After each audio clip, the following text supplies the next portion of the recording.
Hi friends, இலக்கிய சீரியல்லாம் என்ன விஷயமா நடக்க போகுது அப்படின்னு சொல்லிட்டு இந்த வீடியோவில் பார்க்கலாங்க. கௌதமுக்கு தன்னோட அம்மா தான் ரேவதி அப்படிங்கிற உண்மை கூடிய சீக்கிரமே தெரிய வரணும் அப்படின்னு சொல்கிறவங்க இந்த வீடியோவுக்கு லைக் பண்ணிக்கோங்க.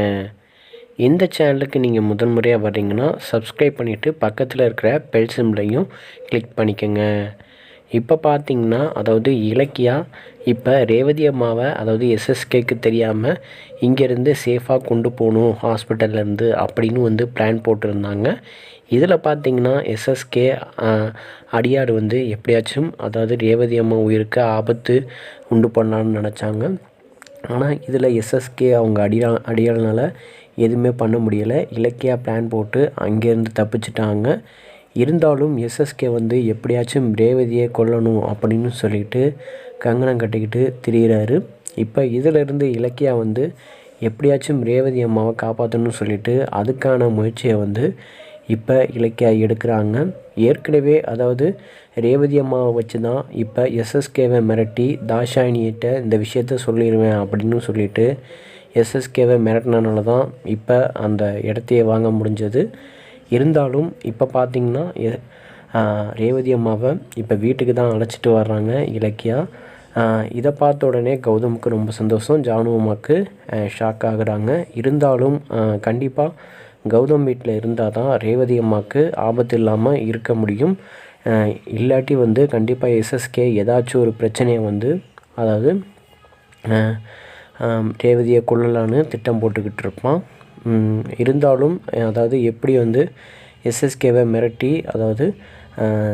ரேவதி தன்னோட அத்தைக்கு எந்த உயிருக்கும் ஆபத்து இல்லாமல் இருக்கணும்னா கண்டிப்பாக இங்கே இருந்தால் தான் முடியும் அப்படின்னு கண்டிப்பாக இலக்கியா முடிவு பண்ணுவாங்க. அதே மாதிரி கௌதமுக்கு தன்னோட அம்மா தான் ரேவதி அப்படிங்கிற உண்மை தெரியாமல் இருக்குது. இந்த ஒரு விஷயத்த ஜானு அம்மா கண்டிப்பாக சொல்ல மாட்டாங்க. இலக்கியா சொன்னால் மட்டும்தான் உண்டு. இல்லாட்டி கௌதமே தன்னோட அம்மா யார் அப்படின்னு ரொம்ப அதுக்கான விஷயத்த தான் எதிர்பார்த்துக்கிட்டு இருக்காரு. அதுக்கான விஷயம் கூடிய சீக்கிரமே தன்னோட அம்மா தான் ரேவதி அப்படிங்கிற உண்மை தெரிகிற மாதிரி கான்செப்ட் கொண்டு போவாங்க. செம்மையாக இருக்க போகுது. இன்னொரு பக்கத்து பார்த்திங்கன்னா கார்த்திக்கும் பிரியாவும் லவ் பண்ணுற விஷயம் இப்போ அஞ்சலிக்கு தெரிஞ்சிடுச்சு. இப்போ அஞ்சலி பிரியாவை அடிச்சிட்டா. இதை கேட்குறாரு கார்த்திக்கு. இருந்தாலும் இதிலிருந்து கார்த்திக் பிரியாவை சேர விட மாட்டான். அடுத்தடுத்து மிக மிக பிரச்சனையை அஞ்சலி கொடுத்துக்கிட்டு தான் இருப்பாள். இருந்தாலும் அடுத்தடுத்து இப்போ கார்த்திக் பிரியாவை லவ் பண்ணுற விஷயம்